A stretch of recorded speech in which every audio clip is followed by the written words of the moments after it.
Xorazmda topilishi qiyin bo'lgan so'qillardan birini uyma bosaman deb yaxshi niyat ko'rgan bo'lsangiz, albatta asl toshda kutib qolamiz. Qaranglar, birinchi so'qilimiz indiyskiy mramordan tayyorlangan bo'ladi. Dizaynni ko'rasizdan prosta wow deb berasizlar. San'at asari bo'lib yotibdi. Ochiq yashil bilan to'q yashil kombinatsiya etib ishlangan bo'ladi. Faskalarni ham shunday tiyib toqatib beradigan bo'lsangiz, durishini qaranglar. Ko'rgan vaqtda bir yana bir takrorlanmas bo'lib turadi. Fasad qismini jemchuk yo bo'lmasa oq bilan qilgan bo'lsangiz, ikkisi kombinatsiya bo'ladi. Ajoyib bo'ladi.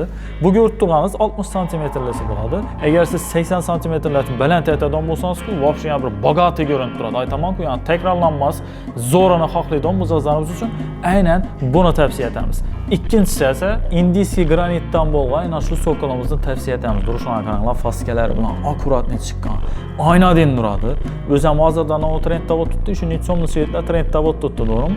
Aynan shuni tavsiya etamiz. Ko'rib turganingizdek, ba'zi yerlarida birjo bilan kombinatsiya bo'lib ketgan bu granitimiz. Eng zo'r joyi termopanel bosadigan bo'lsangiz, bu bilan ham yarashib ketaveradi. Sababi ko'rib turganingizdek, kombinatsiyada birjo svetlar bor, to'g'rimi? Xohlasangiz fasad qismini aytib o'tganlaringizdek jemchuk qiling, xohlasangiz oq qiling, lekin ina shu variant ham aynan sizning fasadingizga yarashib, takrorlanmas dizayn berib turadi. Uchinchi so'qilimiz esa hozir hammada kalla yarishma bo'lib yotibdi. Nima deysam, Anglo Black Xitoyning Dashun ustida, to'g'rimi?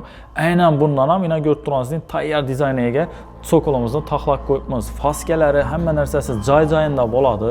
Agar xohlasangiz bu variantni ham aytib o'tganim 80 santimetrlar aytadigan bo'lsangiz, вообще chiroyli ko'rinib turadi. Bir gap bilan aytganda, so'qil bo'yicha muammongiz bo'lsa, bir joyda bitadi. Ya'ni asl toshga keladigan bo'lsangiz, kasb berish, faskalarni taxlash, usta topib beramiz ham kerak desangiz-da, xudo xolasa muammosi bo'lmaydi. Hammangizni asl toshda kutib qolamiz. Manzilimizga keladigan bo'lsak, Rossentr bozorining arkasi Uzgazol zapravkadan o'tasizda, shu yerda joylashgan bo'lamiz.